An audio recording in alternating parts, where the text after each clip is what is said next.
Let me tell you a little bit about what's in the guidebook. You'll learn about information such as what MTSS is, not just the definition, but how it's implemented throughout our country.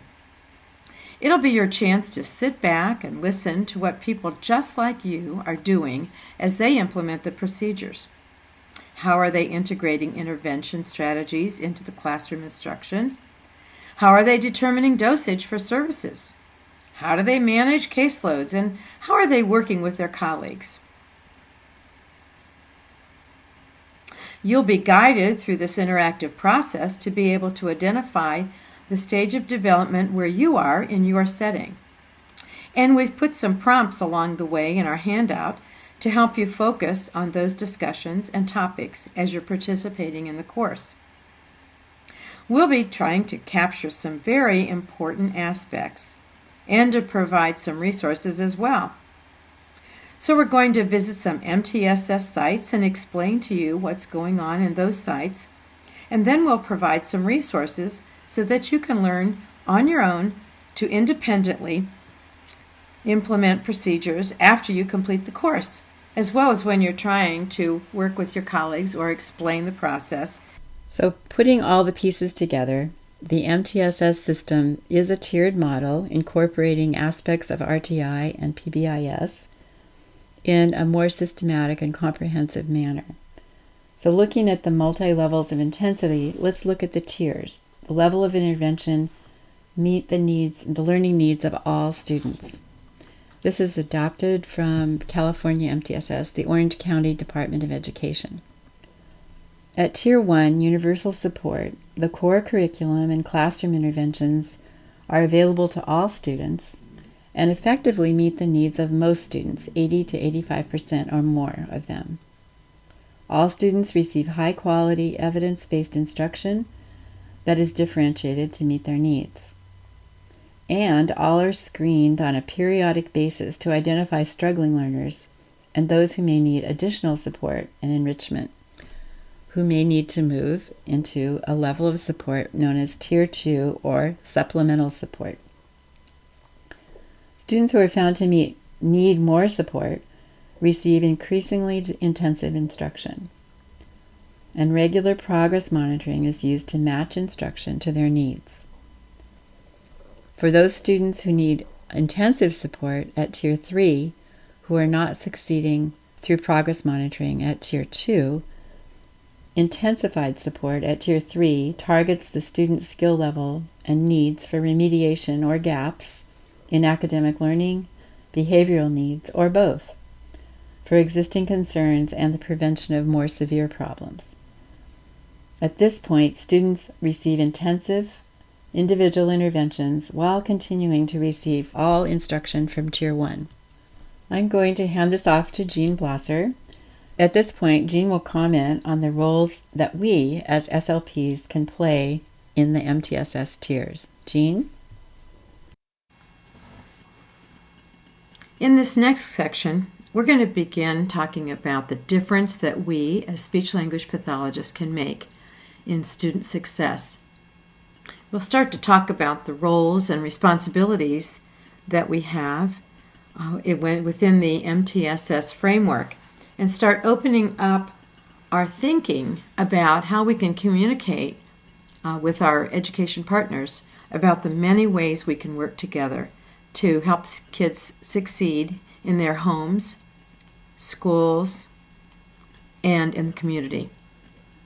Here's some examples, and I don't want to go through all of them because I want you to be able to concentrate on looking at this more intensely with regard to your program, your scheduling, your students' needs, and the dynamics within your school setting. But we want to look at roles and responsibilities and your SLP specialized services. So if in a Tier 1 universal setting, then there's specific types of roles that we play and tools that we use. And what we want to be able to do is begin to participate more in building level kinds of activities, being able to help establish relationships. The students in Tier 1 are following generally the typical academic curriculum. And so know that, and know that that's the type of learning that they're getting, and try and gain a greater understanding about that. But then another one of your roles can be to be more informative, or be very informative to the staff about typical speech and language development, impairments that you see, the characteristics, and most importantly, the impact on learning. So that you're starting to, in Tier 1, build teachers' understanding of our role and our services. In Tier 2, you do a lot of those same aspects, but you're going to be giving more, you're starting to expand your approach to service delivery and broaden the way you are working with the number of students that you're working with, the intensity that some get over others, and the location may change, so it's not always in a therapy room. In Tier 1 and 2, you want to be moving activities and so forth into a more academic setting, integrating into the classroom, exploring the environmental triggers where students can gain greater support or where they will experience problems. So developing a deeper understanding of what confronts the student in the different environments. Always utilizing school materials and curriculum, and of course doing progress monitoring. Tier 3 is much more intensified. Students are generally in special ed.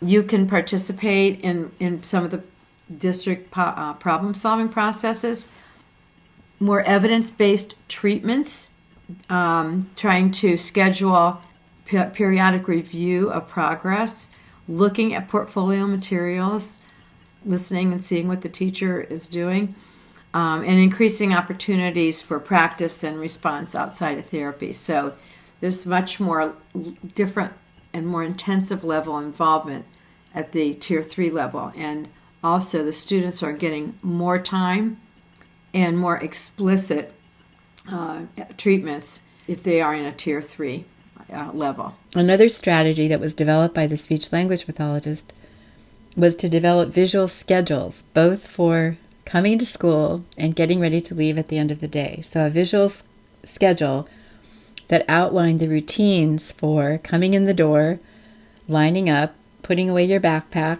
getting ready for circle time, and that has really helped. The same pattern in reverse is repeated at the end of the day for getting ready to leave and lining up and going to the bus. So these icons for class rules and routines are really effective for most students. The speech-language pathologist has also instituted coaching teachers regarding the difference between speech and language referrals and behavioral referrals, using developmental milestones and other ways to support students and teachers.